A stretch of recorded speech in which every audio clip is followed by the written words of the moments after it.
All right, guys, welcome back to the Honorbound Brotherhood. My name is John, and this is a Christ centered podcast for men who are new to faith, returning to Christ, or learning to live as Christian men with humility, obedience, and brotherhood. We're built here on Galatians 2:20 and 1 Corinthians 16, verses 13 and 14. We call men to die to self, stand firm in the faith, and become servant leaders who protect, provide, lead, and honor, and stand watch. We're men being discipled while discipling others, walking forward through scripture and prayer, strength shaped by love, leadership under Christ. So if you're ready to live redeemed and guard what God has entrusted in you, welcome to the Brotherhood. So today I'm sitting down with a buddy of mine, Jesse. We're going to go over essentially a couple different verses here, Proverbs 13:20 and Ecclesiastes 4, verses 9 through 10. Also touching on 1 Corinthians 16, 13, and 14. And what we're doing here with the Brotherhood and why, by design, who you keep shapes who you become because your circle is your compass. So, welcome, Jesse. You know, known just, right off the bat, for anybody listening, this is our first actual interview, done a couple different small podcast episodes. These interviews are going to be slightly longer.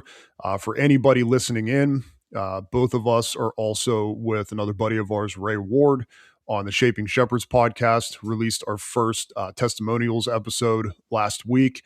Currently getting really good reviews from everybody that's been discussing with us. What got 100 views or so far, I think. 137 last I looked. I'm actually Oh, floored. good deal. Yeah. So, an opening podcast having that many, for just a couple, nobody's sitting back, talking about Christ and, how he's changed our lives, I think is incredible. So, kind of just wanted to talk real quick before we get into the actual scripture and what we're doing is that, I've known you for 30 years now. And we've had our run-ins, some good, some bad with each other, but at the same time, we've kind of always been, friends throughout this entire thing. We worked together, and our lives have kind of intertwined on and off, nonstop for the last 30 years. But at the same time, as men, even when you got one or two people in your corner, you still live that isolated life. And not building a band of brothers or a tribe or any of those kinds of people around you. I know I had him in the oil field for a little while. I guess you did as well, but also you and your military background and stuff too. So what growing up, just touch on for a little bit, what isolation looked like, and then kind of what it did for you or what it did to you, I guess, in the long run. Well, I mean, like growing up, with my mother, who, I mean, you know her, she loves you, but you also know how she can be. I was never, the cool kid. I never got the cool clothes. I got what mom wanted me to wear. I'm not saying I was broke by any stretch of the imagination, but It is what I it had is. I had the 1980s and early 90s pastel colored shirts, and I looked ridiculous half the time. So making friends was a little bit hard until around sixth grade when I met you. Um, I didn't, I actually thought about it pretty hard of, what friends did I really have before I met you? Because I was kind of trying to think of how God's hands worked in my life. Mhm. Um, and honestly, I remember a few people. Um, this guy, a couple guys that I was friends with, before I met you. Moving from school to school to school didn't help things either, which I know you did that also. You didn't have as much moving as me, but you still moved, which is, Mhm. at that age, I'm not going to say traumatic, but it's not easy. Right. Um, but I can't put my finger on one person that, like, outside of my cousin, that I was friends with, Mhm. that, like, we talked every day almost, and we hung out all the time. We did things, we built memories, obviously, because I have no memories of them, up until sixth grade. I don't have too many memories of anything, so that means nothing was really that memorable. Mhm. That and, after meeting you, it's when I found out how my biological dad passed away, which that was a turning point in my life because up until 13-year-old baseball signups, I thought he passed from a car accident. No, it was suicide. So that changes things. Right.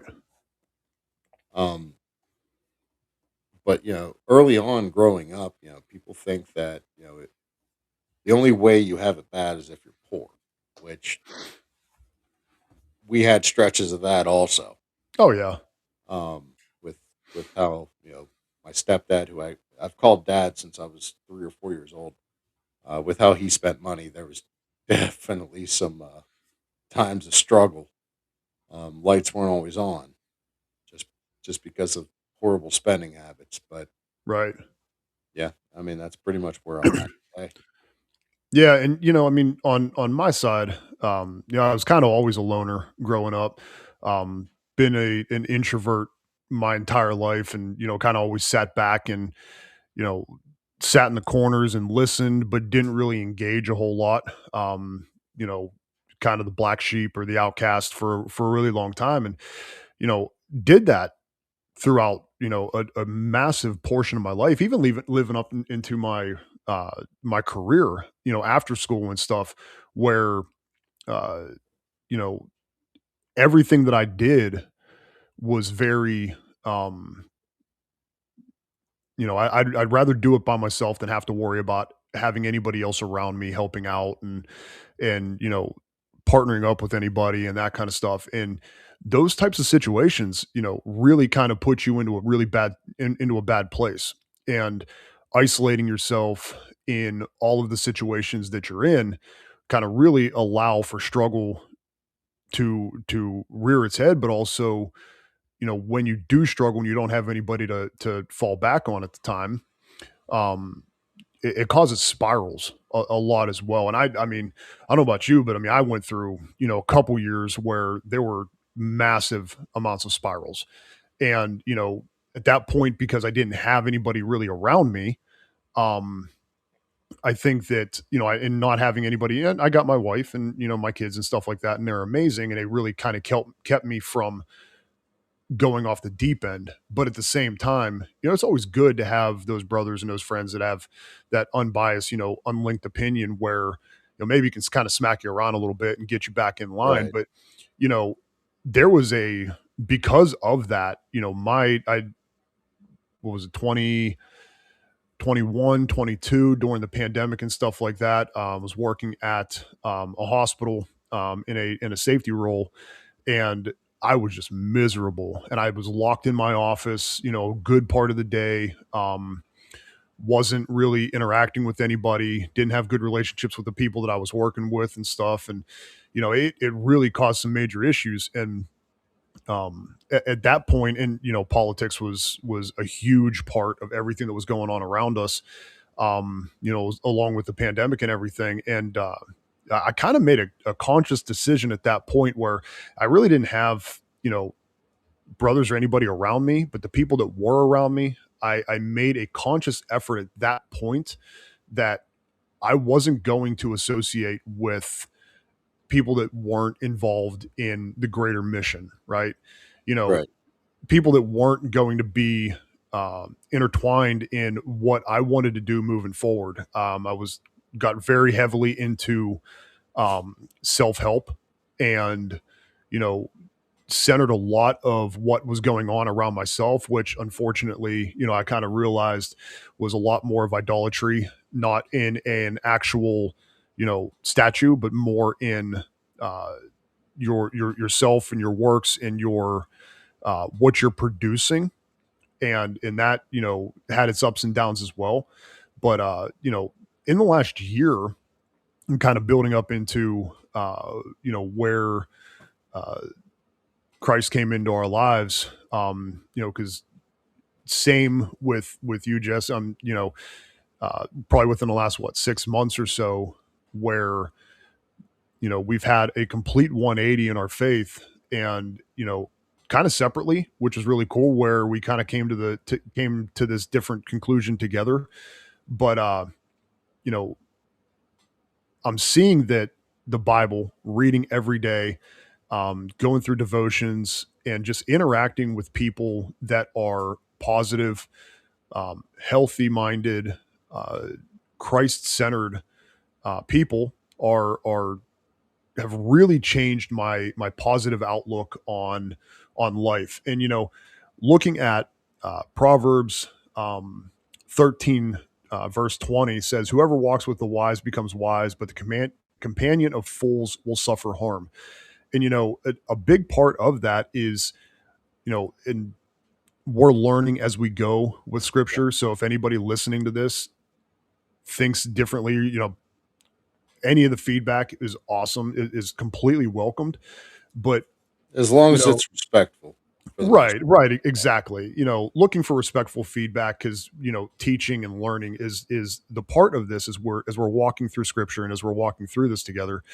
But the company you keep and the circle that you build is your compass. It will direct you whether you're going in the right direction, leading a positive, God-fearing, Christ-centered life, and or going in the wrong direction and allowing those people around you to pull you away from God.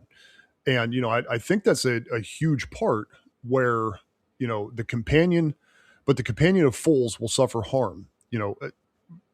We've been around many people in our lives that just create chaos for the sake of chaos, and it's fun. The it But it's sinful in its very nature.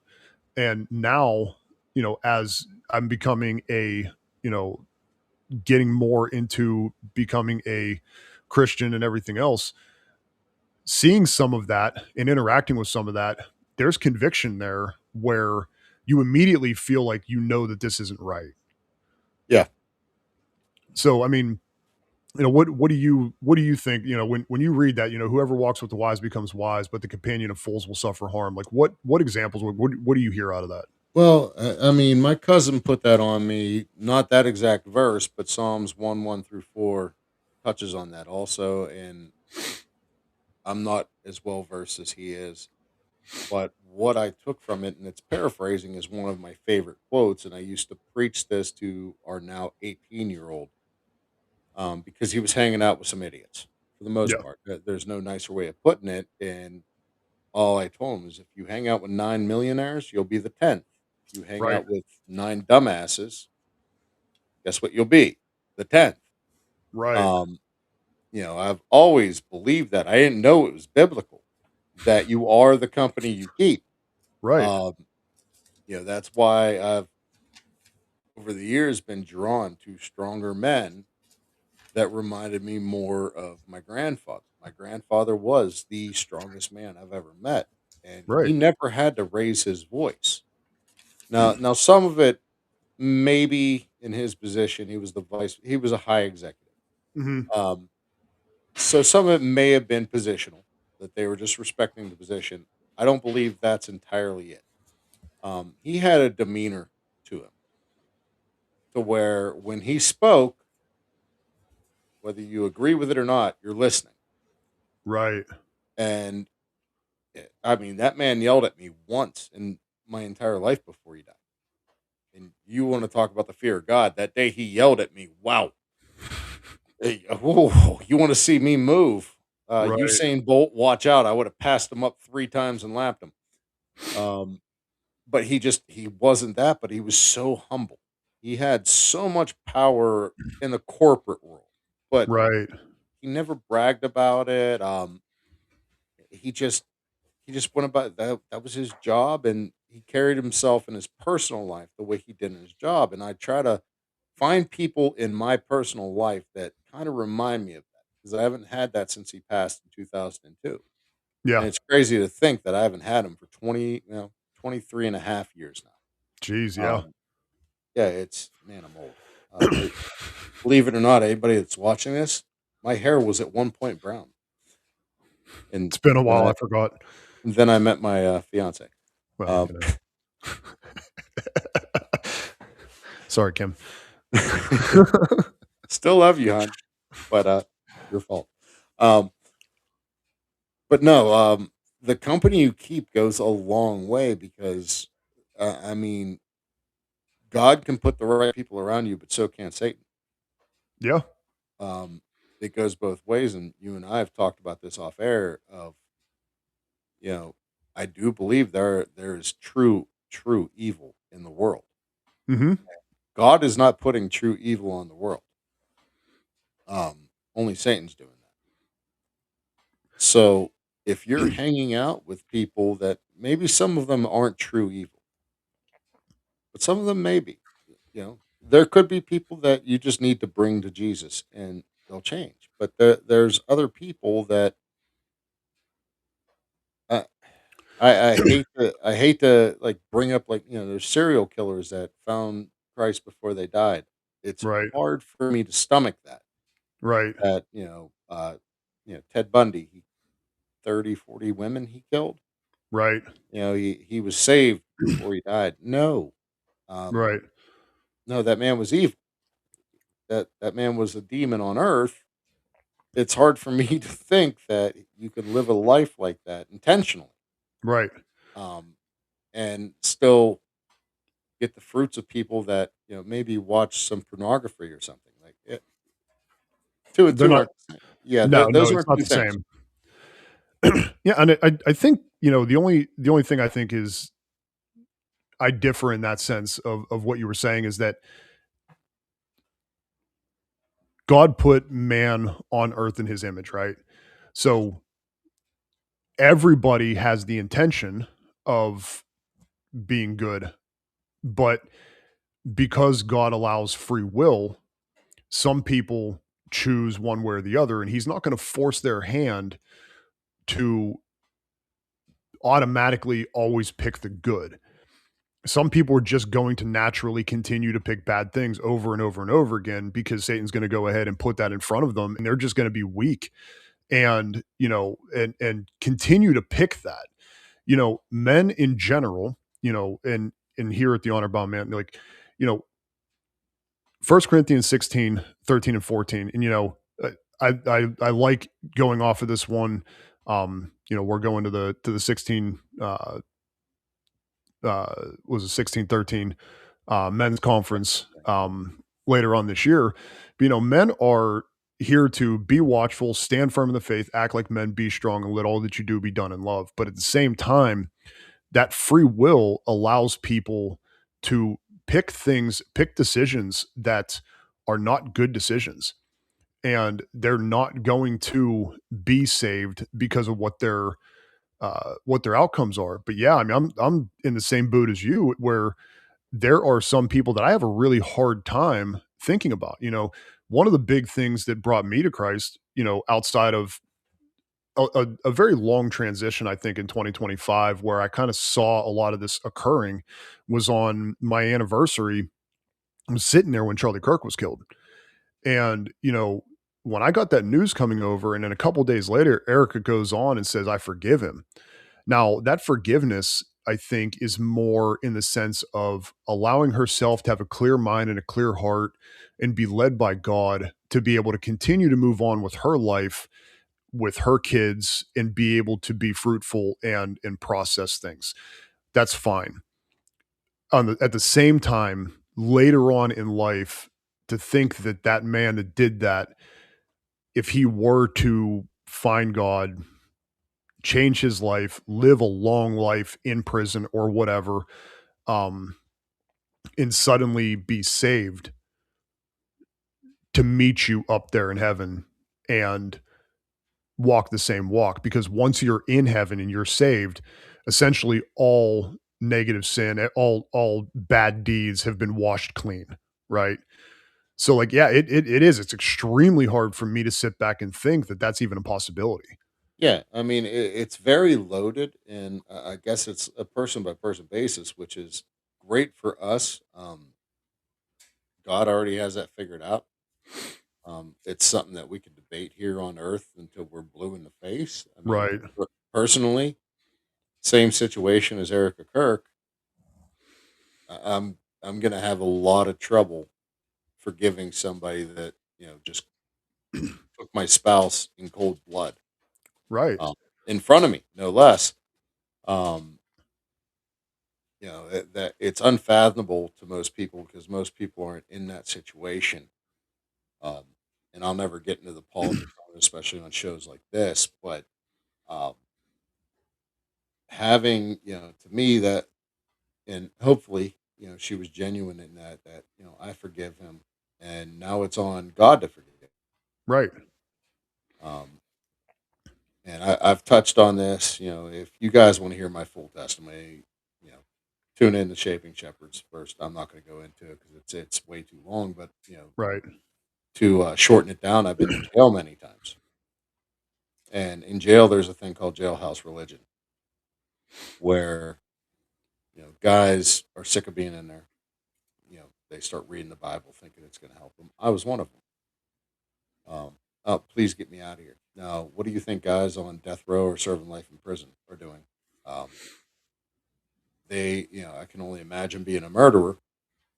You know where you're going, especially if you haven't found Christ. Hmm. So, what's to say? I'm not saying there's never been a murderer that hasn't genuinely repented and found Christ and gave their life to him. But how many of them are disingenuine like I was? I was using God and Jesus as a lottery ticket. Please, God, let there be a clerical error or something. Get me out of here. That's not how it works. I was being extremely disingenuous because the second they opened that cell and I was out of that, I Hmm. went right back. I'm not always right back to my same behaviors. I may play nice for 2 to 6 months, but eventually I found myself back to the same things that put me in that same exact place. And I ended up back in there and like, God, why? What did I do? It Right. was me. It was me. It was my behaviors. It was my choices. I had free will. Right. And I think, especially with that and your situation in that sense and what I've walked through as well. And I think the fact that we've come around, we've come to Christ, we've, you know, Brother, moved it's on. friggin' crazy that you, me, and Ray all within, we're talking two to, well, honestly, to be completely honest, probably a 4 month period. Right. Right. All Absolutely. came to the uh, same realization at the same time. And Right. none of us were talking about it. And that's just it. I mean, it's crazy how I've done a lot of research and looking up, like, especially after Charlie was murdered, like men are flooding the church, dude. I mean, Yeah. it's crazy, and it's a beautiful thing to see. And something I want to go over on a future episode, whether we do it on Shaping Shepherds or we do it here, and I think Shaping's probably a really good one. Is just the emotion tied behind it is tied behind church as well. Yeah, I'm a pretty tough, don't cry type dude, but like, I mean, you know, I think people that have been to church for a very long time as compared to somebody who feels genuinely like they've been saved, um, and had a real awakening moment in their life. We're sitting there in church and whether it's the music, whether it's Pastor Dave, you know giving the sermon, some things hit really hard and hit to the core, and like before you even realize it, dude, you're like your eyes are welling up. And it's like it's a feeling that I just never imagined having and being so connected to that. And a lot of that too, coming back to that, Proverbs, whoever walks with the wise becomes wise, but the companion of fools will suffer harm. You know, we're building a brotherhood, but at the same time, between me, you, Ray, and then trying to bring other men in, having those people around you at church that are all there worshiping, that are all there feeling it, that are all there, having that same moment is something incredible. It really is. I mean, because you and I looked at it the same way. We were very, very like minded, more so than I am. I was because Ray was further gone than I was. Him Okay. saying he found Christ, that was a mind blower. Really? Um, yeah, I mean, Ray, playing softball, his number on the back of his jersey was 666. No, okay. He was that far from it. So him saying that he found Christ, I mean, that I almost had to put the phone down for a minute and walk away for a minute. That floored me. And like I said, the same thing with you is that, I had been having those feelings and everything, and a lot of pride was taking over me of like, what are two of my best friends in the world going to say whenever I, I tell them. So I just Right. didn't say anything. Um, wasn't really studying or anything. I was lightly praying, Mhm. and it was more, I still call that jailhouse religion. Of, God, life ain't right now. Right. Help me. Like, I don't know what to do. Like, can can I hit the lottery or something? Like, I'm struggling financially.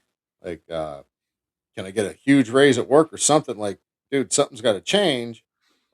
And then I get you and Ray thrown in my lap. Like, hey, Mhm. listen, dummy. They're both thinking the same way as you. Right. Why don't the three of you come together and figure out what my book says? Right. Right, exactly. And I never thought that would be it. And I mean, honestly, like you look at it, going back to your original question, my upbringing of, you know, not really remembering any friends before you. Mhm.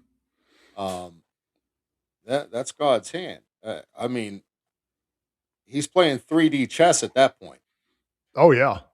because the way we were as teenagers, reading the Satanic Bible, the music we listened to, everything. Um,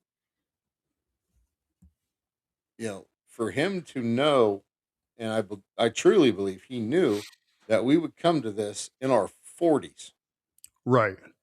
not 10 years down the road or maybe 15. No, we're talking 30 years later that Right. this is where we're going to be at, that we're going to be talking publicly about this. And that's why I'm so focused on recording as much as possible because I want to be public about my faith to Yes. kind of get me out of my own skin and be public, and not saying I'm embarrassed, but I'm just not used to being as upfront because that was one of the things I always made fun Mhm. of. There was a kid we went to school with. He was very upfront about his faith. My Mhm. cousin Steve, I never made fun of him for it, but like I always thought it was kind of hokey. Um, you know, being the person that was kind of ridiculing those people, it's uncomfortable for me right now Right. to be sitting here talking. And yes, it right now it's just you and I. We're not live, but I know where this is going. It's going on social Right. media. There's that voice in the back of my head. Shut up! You're sounding stupid, idiot. Somebody that you want to think you're cool is probably listening to this. And I'm finally getting to the point where I realize I'm 42. Nobody's ever going to think I'm cool, ever. Oh, your kids will. I mean, cool kind of goes away with gray hair. My kids can think I'm pretty awesome. That's why I Uh, shave mine, except it's getting shiny right now. yeah, you got some killer streaks though. I'm kind of jealous of the beard. Like I Yeah. have one spot. Like it's salt and pepper the whole way through, but there's one spot right here. Oh, It's mine on the went back. straight from gray from dark to white. There was Yours no almost gray. looked like you colored them.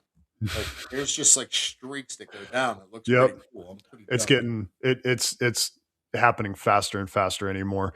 But no, man, I mean, like, I've I still have people, that I communicate every once in a while with, you know, it whether he listens to this or not, Aussie, you know, you're Yeah, one of them. But like respect the dude like crazy. Played music with him for a very long time.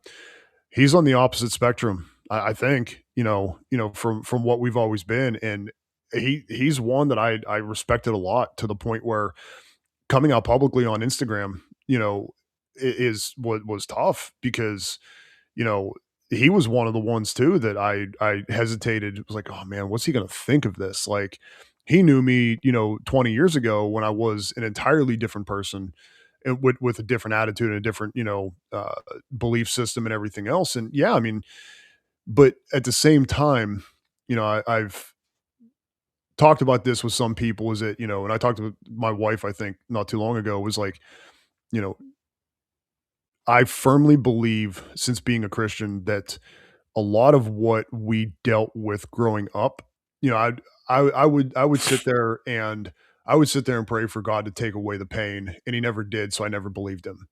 Right. And I think that's what a lot of people did or do. Where now I'm seeing, through reading the Bible, through understanding, is that God doesn't take away struggle. He gives you obstacles that you need to fight through to figure it out. He's there with you the whole entire time. He never goes away. He walks right beside you because, God is omnipotent and omniscient and everything else, and he knows what the end outcome is going to be. He's just allowing you the free will to walk the path the way that you need to walk it and make sure that you end up where you need to be in the end. And a lot of what we dealt with through the alcoholism issues, the drug issues that we've seen people go through, heck, half the people that we, not half, but a big decent amount of the people we graduated high school with are no longer with us. A Right. lot of people have made really bad decisions. We were probably the two people that everybody thought would be the ones gone. Oh, Um, guaranteed. I but at mean, the there's same there's probably people to this day that see me as people you may know on Facebook, right, and exactly. like, It's like "He's still alive? right. How?" Exactly, and, a lot of it has come down to the point where, I've got you, I've got, my dad now that my mom's passed. My mom's up in heaven looking down, hopefully proud that we're doing this together because she's known you forever as well, and she loved you. She sees my wife and my kids and everything, and I'm really hopeful that, God put all those obstacles in our path, knowing that at 41, 42 years old, we'd eventually come around, figure it out, and walk the walk that we need to from here on out. We've talked about baptism and putting our old lives and our old selves to, dying to our old selves and coming back renewed, and publicly, committing our faith to this. And, once our 12-week Bible study's done here in April and some other stuff, that's definitely I'm ready. I'm ready to put that old self to rest and come back out renewed and build the relationship with the people around me that I need to. And I'm, at a point where, put positive out there as much as you possibly can. And I spent years negative, angry, and everything else, to where now, you go out and you see somebody who's struggling, you see somebody who's suffering, and maybe just your little bit of positive words or your little bit of insight, a smile on your face, whatever is going to brighten up their day and make it a little bit better. I kind of had these dreams about, walking into a store or something, and you see some dad struggling with his kids or whatever, just going up and telling them like, "Hey man, listen, like you're doing a good job." Like Yeah. doing something, Being there. being there, Being there. being the person that can help somebody else in the time of struggle. And, I think walking with Christ really does change your heart to the point where a lot of this is going to bring out some positivity. And, yeah, between me, you, and Ray, and then, having your cousin on. And then for anybody that will listen to this, check out Shaping Shepherds. We're going to have, some guests coming up here tomorrow. I'll be going to church for the prayer week tomorrow, and then immediately after we'll be recording. So we'll try to get this episode out as fast as possible to get people introduced to it and brought back out. But you know, I think we're moving in the right direction. Put wise people around you, cast out the fools that'll keep you from walking with God, and live your life by scripture, live your life faithful. And I think we got a long way to go, but Oh, yeah. it's all positivity from here on out. So I mean, this right now where we're at isn't a marathon. no. It's easily an ultra marathon plus some. Right, Um, right. well, what you were saying, just with being there for people, Pastor Ron. covered that last week, and it struck a Right, he nerve with did. me, just being there. Yeah. My when my grandmother was sick, I didn't spend as much time with her as I should have. When my grandfather was sick, it was a little different. He was a 4-hour drive. Mhm. Um, but when my grandmother was sick, it was just excuses on my part, because I get uncomfortable in those situations. Right. And this is the most selfish thing I've ever said. My grandmother's sickness was hard on me. It was hard on me to see her that way. Right. I didn't have the words to help her out, and nobody ever is going to. Yeah. Um, my grandmother loved my humor though for some reason. So, just going down on a weekend and, joking around with her a little bit and taking her mind off it, that could have helped her final days. I didn't do that, and I'm going to live with that regret for the rest of my life. Right. Because I just wasn't there. Um, that was my own choice, and she probably wanted me there. Like there was times I didn't even call her because hearing the weakness in her voice upset Yeah. me, and that's on me. Um, that was me saying that my own personal comfort trumped my grandmother's sickness and the fact that she was dying. So Mhm. that's something I still struggle with every single day. Is that, man, the people that really needed you there, all you had to do is be there and give them a hug. Right. But you were uncomfortable. You didn't have the words to say, which rarely anybody does. And I mean, it came out of a pastor's mouth. He doesn't have the words. Right. He's not gonna, Bible you to death when you're in a situation like that, whether it be a sickness or, losing a spouse or a child or something. There's no words that can be said that makes anything better, and that's something I need to get better with. Not only just in life, my career, everything. I need to get better with being uncomfortable, Right. because I mean, it is very difficult. You dealt with it with your mom, your grandmother. I've been touched by the same stuff. It is difficult on you as a person, but it's nowhere near as difficult as the person being a little bit uncomfortable, as the Right. person that's actually sick. All they want is to feel a little bit of normalcy. Mhm.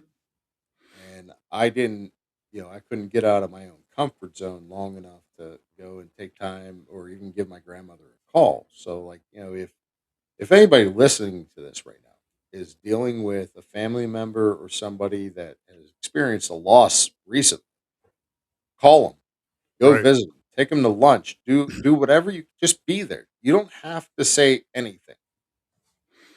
Sometimes they don't even want you to say anything. Right. Just sit with them. I mean, they might not even want to bring it up. They just want to feel normal again for 20, 30 minutes. Yeah. Um, don't live with the regret that I am right now. It sucks. I mean, it's a big pile of cow crap that I'm never going to dig my way out of. Right. God handed me a sand shovel for that one. Right. Um, so that one's going to be there. If I live to 150, I'm still digging my way out of that, and I apologize, posthumously to my grandmother for it. Like, man, I should have been there more. Right.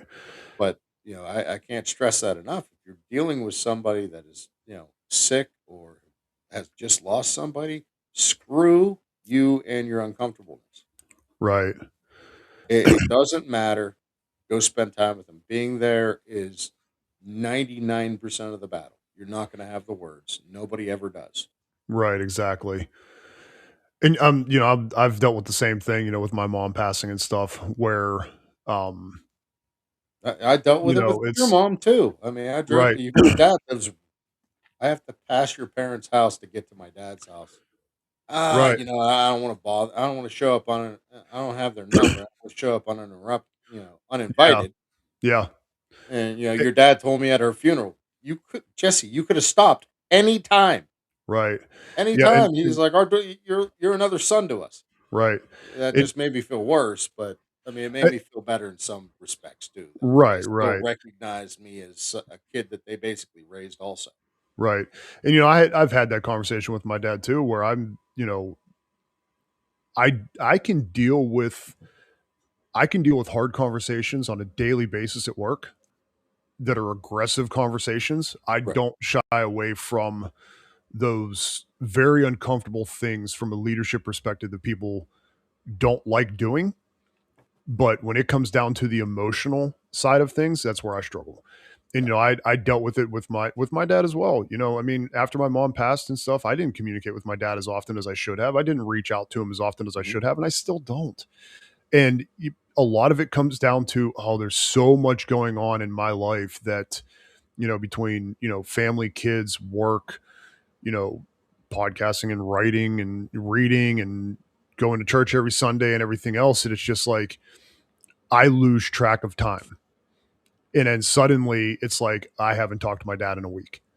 It's like, and I'm terrible at it. And just text messages, something, reach out, just see how they're doing is crazy to think that, you know,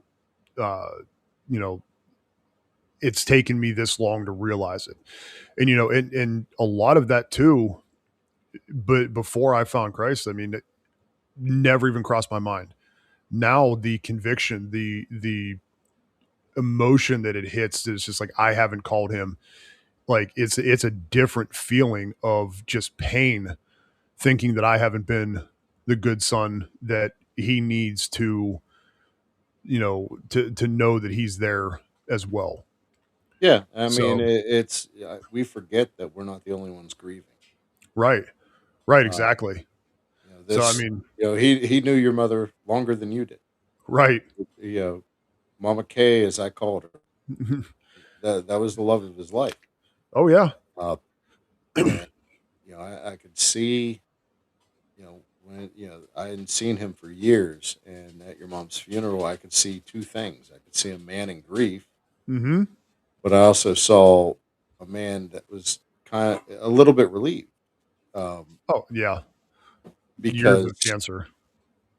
seeing somebody that you adore and love that much Mm-hmm. suffer that Yeah. much, Oh yeah. that's not easy for anyone. Um, so I kind of saw both things out of your dad that day.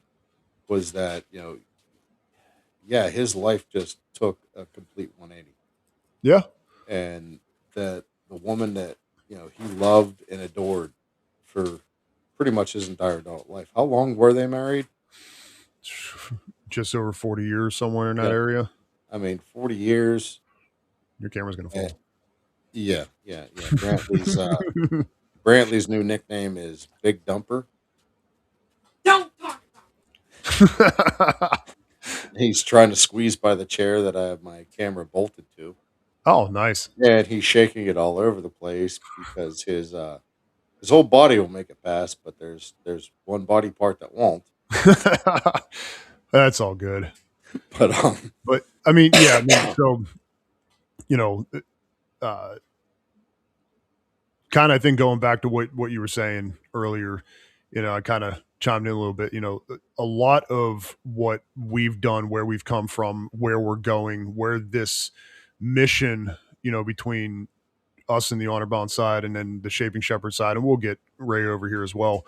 Um, I think is beneficial for everybody all the way around. I think we're having great conversations. I think, coming together as new to Christ and having these, kind of throwing stuff out there and walking through scripture and walking through life. If just one person can grab onto this and get something out of it, it's going to be huge. Um, but all I can think about is, you and your kids, your family, mine, you know, the positive, uh, Christ centered man that we can become, and how we react to things now compared to the way we used to, and how we think about things and how we do things is only going to be, hold it down better for them as well, and make it a lot more calm and centered at the house, and the way we provide and the way we do things for them. So yeah, you know it's I mean early on. I mean, you know, going through the Living Grounded course, there was one question with how has Christ already manifested Himself and hmm some of the behaviors. Right. And, you know, my language and my humor have cleaned up, which you've known me for 30 years. That is huge. Mm-hmm. Um, I can make a sailor blush. S- Yeah. And the biggest thing is, because I'm not saying that I don't cuss or say dirty jokes anymore, but I'm cognizant of it now, Right. to where when I drop an F bomb or an S bomb or something, it's immediately like the Yep. dummy. I'm the uh, same My way. bad. My bad. Lord, I am Mm. trying. I'm doing Um, everything I can, but man, it slips out every once in a while. yeah, yeah, We're still new to this, man. It's coming slowly. yeah, and this early on for something that's been so ingrained in my personality, for that to slowly be changing, for Mm-hmm. me to be even willing, or before I spoke the way I speak. Right. I always, David Goggins believed in God. He's not going to change the way he speaks, Nope. because MFer, the way I grew up, Right. there's no way to nicely put it. So Right. if you don't like the way I speak, then effing turn it off. Right. I don't want to be that guy. My Right. grandfather didn't use that language. I didn't grow Exactly. up as hard as David Goggins Right. did.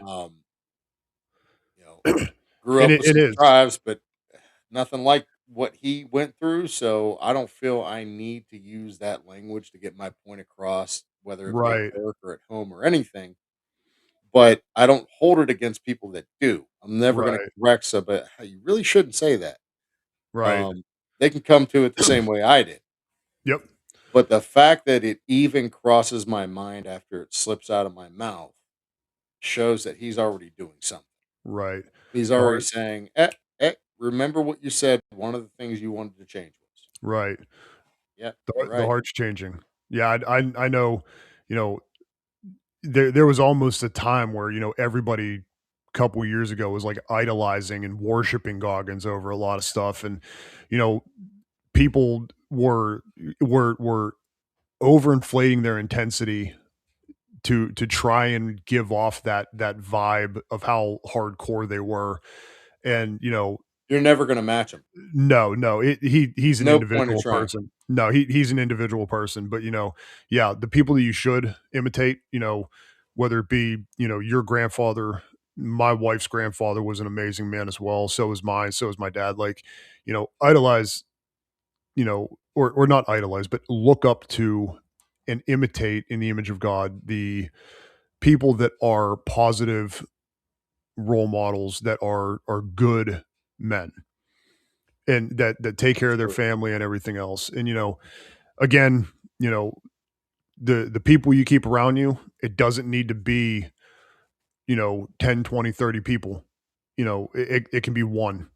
And then you build on that and then continue to go and get more and more. And, it's just uh we'll continue this, and, Yeah. growing and talking and trying to get, encourage more people. That's all that really matters. So Uh, and I mean, I can briefly add on to that. I mean, if you're listening to this and you have one friend, yeah. that's how John and I were. Um, our group built from there, and you would have looked at that group 30 years ago and said, this is a group of losers. Yeah. Um, the group built from John and I, and every person that was really truly accepted into that group has gone on to do good things. Yeah. Um, sometimes it just takes two people getting together, and that's kind of where John's podcast here with Honorbound is. The Shaping Shepherds. That's three dummies that don't know anything. So if you listen and you find some biblical inaccuracies, bring them to our attention. Do not be rude about it. Right. Um, we're learning. We make that very clear in the first episode. We're learning. We'll talk respectfully to anybody that has any criticism or anything. Um, but it always starts with two people that are like minded, and Mhm. you could build from there, and hopefully this and shaping shepherds, you know, gets big enough. I said from the day we started shaping shepherds, if we bring one person to Christ to Yep. get to where we're at, to where, and I'm not even that deep into it, um, to where I feel better every day. Every day. Every time I pray, I feel better, and I'm not asking for things for personal gain anymore. I'm just, Mm-hmm. hey, Father, can my son have a good day at school? Right. You lower my mom's anxiety a little bit. Right. Help me to have enough energy today to be a good employee for the company. It's been very good to me.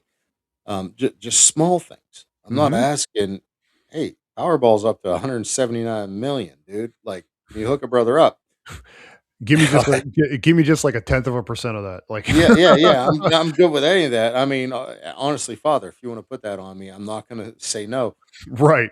I could do a lot of good with that. Some of it may be personal, but I could do a lot of good with it on the Oh outside yeah. too. John and That- his wife's house is paid off. They just bought it, so right, that would right. that would probably be very well appreciated. But other than that, no, I'm not praying to hit the Powerball or anything like that. I'm praying for right. the people I love to find what I've found, And and do well. just praying for small little things that he can help you with every day. I Right. mean, just the smallest thing, like, please help my son have a good day at school. He struggled here and there Mm-hmm. with certain kids and all that. Just find that little outside of your personal wants and needs, Right. because he's going to give you more than you need. I Right. promise you that.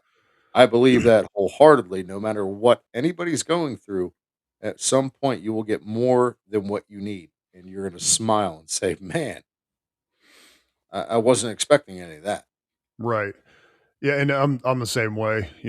I get to work, get into my office, close my door. First thing I do is say a prayer that my day is going to go well. That you know, just allow the uh, the love and the compassion and you know the words of Jesus to speak through me to be a good man, to be a good, leader, to lead the right way with him by my side and make sure that the people that we work with are happy and healthy and are, good. And in the same way, with the kids and with your wife or my wife and everything else is just making sure that they're protected, that they're good, that they're safe, that the home is in, you know, the condition that they need to make sure that they're taken care of the best that they can possibly be. And yeah, I don't pray for anything for myself outside of just,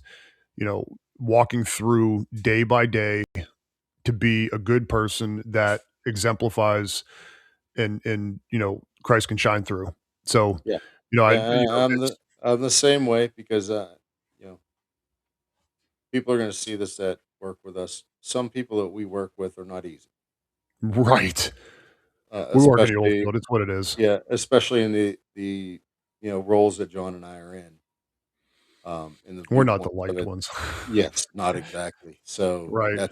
that's at least transferred from high school. right. Um, Right. but just praying that I'm not as quick to anger anymore. Right. I try to hold my tongue and just let somebody vent. Right. Sometimes that's all it is, because Mhm. you can deal with somebody in the workplace, and they may be unreasonable in your eyes. Mhm. You don't know what they're going on with at work, Right. especially John and I both oil field. Oil field is a hard life as a field employee. Mhm. Um, it creates a lot of stress at home. There's a lot of Mhm. a very high divorce rate. So, being away from home all that time, they could be letting out on me, and I can take it, because, you know, things with the wife are not great, or things Right. even sometimes with the ex-wife aren't great, and they Right. might lose their kid or something. They're going through custody. I don't know what's going on in their personal life. Right. So I've kind of become a little more intentional about, like, yeah, how's things at home, and what's going on. That way, I know these guys a little more personally, instead of just going out there like, hey, Yep. where's your impact gloves at? You're using a hammer. No. take it a little more personally, and that's not just from John and I's perspective of what we do for a living, but also taking it outside. You can work in an office. Yeah. Somebody can come off rude every friggin' day, and okay, I'll give it to you. Some people are just pricks. Yeah. No nice way of I'm putting it. no, absolutely. And There's I people out there that are just simply they're bred that way, but you don't know. There could have been something that set that off years ago. Still try to right. befriend that person. Still try to be kind and courteous to them. They could be mean to you all they want, but still, Just let still at least extend the olive branch. right. Just do whatever you can to lift them up. Yeah, That person that might not be connected with you now might be your brother tomorrow. It's just the way that it exactly. is. I had, it yesterday was Monday, even today, guys are like, miserable that they had to open up their eyes in the morning. It's like, man, God gave me the privilege to open up my eyes, get my feet on the floor, get up out of bed, get to work and do what he put me here to do. He Exactly. when he made Adam from dust, he put him in the field to work. Before sin, before all the other stuff, work has never been a punishment. It's, we were put on this earth to work and to do a good job and to, be good stewards. And that's just what it is. So, you know, I think it's all good stuff, man. Mhm. Um Works a well, privilege. oh, absolutely. So, all right, man, to go ahead and end this, we want to make sure that we are able to, bring people in, build people up, help you guys and help us, design a brotherhood, not just fall into one. Make sure that you have the right people around you. Sometimes those conscious decisions are hard to make. Sometimes it's family, sometimes it's, friends you've had forever that are just not serving you the way they need to and pulling you down. So, ask yourself the questions, do these men around me get me closer to Christ or closer to compromise and, getting me to do something that I shouldn't do? Do they sharpen me or do they make me want to drift and become lazy? And do they challenge my discipline or celebrate my laziness? Are these guys that are around you, are these, people around you making you better and pushing you forward and allowing you to walk your walk with Christ and do the right thing, or are they holding you back for whatever reason it may be? So, if you're here for it and you're enjoying what you hear, go ahead, subscribe to us here at the Honorbound Brotherhood. Go ahead, I'll put links in the description to get you guys over to the Shaping Shepherds podcast. We'll have another one coming out recording tomorrow. Um, I think it's going to be a really good one. We're going to go over some good stuff with Jesse's cousin, who is going to seminary, correct? No, no. Or something. I think he has some Some college level seminary courses under his belt. okay. Somebody who is much more well versed Oh, I mean that in the goes faith than without we saying. are. So, discipling as we're being discipled. That's all that really matters. So, I appreciate everybody for listening. I appreciate you, Jesse. Love you, bud. You know, Yeah, we'll love uh, you, brother. we'll continue on. Hopefully next week, get another one rolling, and just keep on going. Yeah. All right, appreciate you guys.